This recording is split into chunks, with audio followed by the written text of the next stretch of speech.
My family went on a trip for Thanksgiving and left me taking care of my daughter-in-law's stepfather. The morning my family left for their Thanksgiving trip started like any other chaotic holiday morning. Suitcases were scattered across the living room, my grandchildren were running around with half-packed backpacks, and my son Daniel kept checking his watch every 30 seconds. "Mom, are you sure you'll be okay?" he asked, dragging a suitcase toward the door. I smiled calmly, though I could already feel the loneliness creeping in. "Of course I will. You all go enjoy your trip."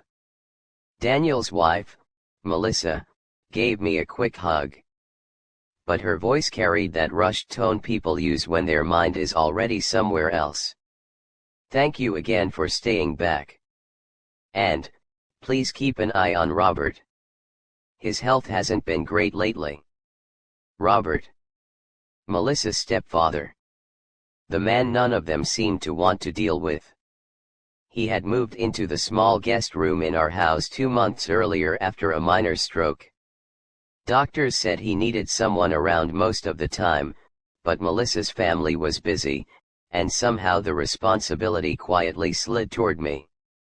So while my family flew to Florida for beaches, turkey dinners, and photos by the ocean, I stayed home.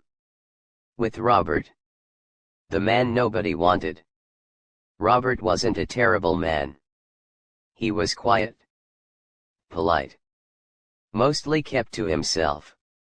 But there was something about him that made people uncomfortable. Maybe it was his silence. Maybe it was the tired sadness in his eyes. When my family said goodbye that morning, Robert stood in the hallway holding his cane. "Have a nice trip," he said softly. No one really stopped to talk to him. Within 10 minutes, the house was silent. The car pulled away. And suddenly it was just the two of us. An unexpected routine. At first, the days were awkward. I cooked simple meals. Soup. Toast. Tea. Robert would sit at the kitchen table, quietly thanking me every time I brought him something. "You don't have to fuss so much," he told me the second evening. I laughed. "Well, someone has to keep you alive." For the first time, I saw a small smile on his face. And that's when the walls between us started to slowly break. The stories begin. Robert had lived a long life. But apparently no one had asked him about it in years. One afternoon while I was making tea, he began talking about his younger days. "I used to travel a lot," he said. "Really?" I asked. "Europe. Asia. South America." I nearly dropped the kettle. "You don't look like a man who's done all that." He chuckled quietly. "Most people wouldn't guess." Over the next few days, I learned things about Robert that shocked me. He had once worked as an engineer designing bridges. He had helped build projects in 3 different countries. And for several years, he had owned a small company that eventually grew into something much larger. But he never bragged about it. He spoke about his past like someone remembering another lifetime. Thanksgiving Day. Thanksgiving morning arrived quietly. No loud family dinners. No grandchildren running around. Just me, and Robert. I decided we would still celebrate. I cooked a small turkey. Mashed potatoes. Stuffing. When I placed the plates on the table, Robert stared at the food like he couldn't believe it. "You did all this, for just the two of us?" he asked. "Well," I said with a smile, "Thanksgiving is about not being alone." For a moment, he looked like he might cry. The phone call. That afternoon my phone rang. It was Melissa. "How's everything going?" she asked quickly. "All good," I said. "Robert's doing well." "Great. Just making sure." In the background I could hear laughter, music, waves crashing near the beach. They were having the time of their lives. "Okay, we'll talk later," she said before hanging up. I looked over at Robert. He had heard the whole thing. "They're busy enjoying their holiday," he said gently. But something in his voice sounded resigned. Like he was used to being forgotten. The conversation that changed everything. That night, after dinner, Robert asked me something unexpected. "Can I ask you a personal question?" "Of course." "Why did you stay behind?" I shrugged. "Someone had to." He studied me for a moment. "You're a kind person," he said. Then he added something that surprised me even more. "Kind people rarely get rewarded." I laughed. "Well, I didn't do it for a reward." Robert leaned back in his chair. "Still," he said slowly, "sometimes life surprises you." The hidden truth.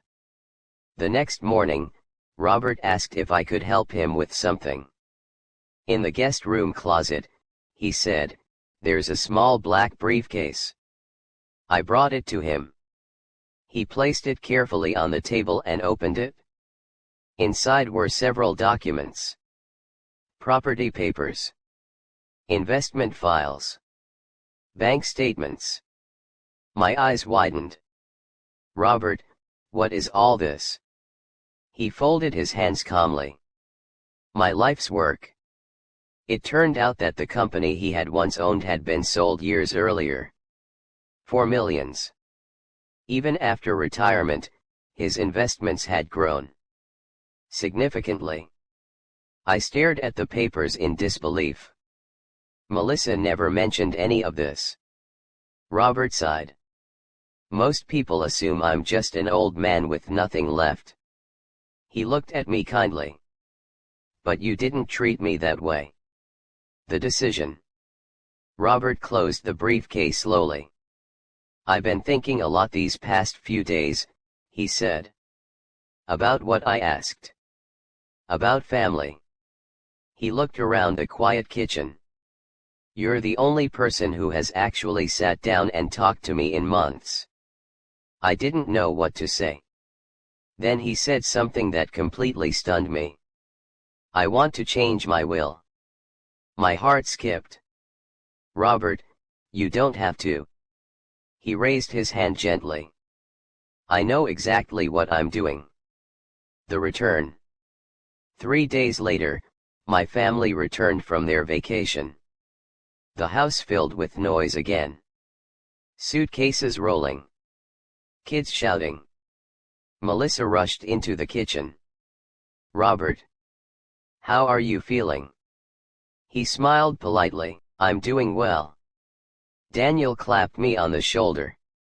"Mom, thanks again for handling everything." Then Melissa asked the question that started it all. "Did everything go smoothly?" Robert answered before I could speak. "Yes," he said calmly. "Your mother-in-law took excellent care of me." Melissa nodded distractedly. "That's good." But Robert wasn't finished. "I also met with my lawyer this week." Suddenly the room became quiet. Melissa blinked. "Your lawyer?" "Yes." He folded his hands calmly. "I updated my will." Everyone looked confused. Then Robert turned toward me. "And I made sure the person who treated me like family, is treated like family in return." Melissa's jaw dropped. Daniel stared at me. I was completely speechless. The real meaning of Thanksgiving. Later that night, after everyone had gone to bed, Robert sat with me in the kitchen again. "You didn't do it for money," he said.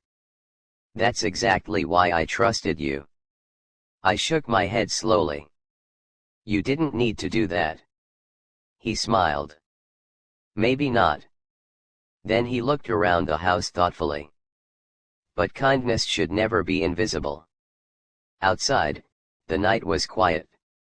Inside, I realized something powerful. While my family had gone looking for a perfect Thanksgiving, the real meaning of the holiday had been sitting at my kitchen table all along. And it had changed both of our lives forever.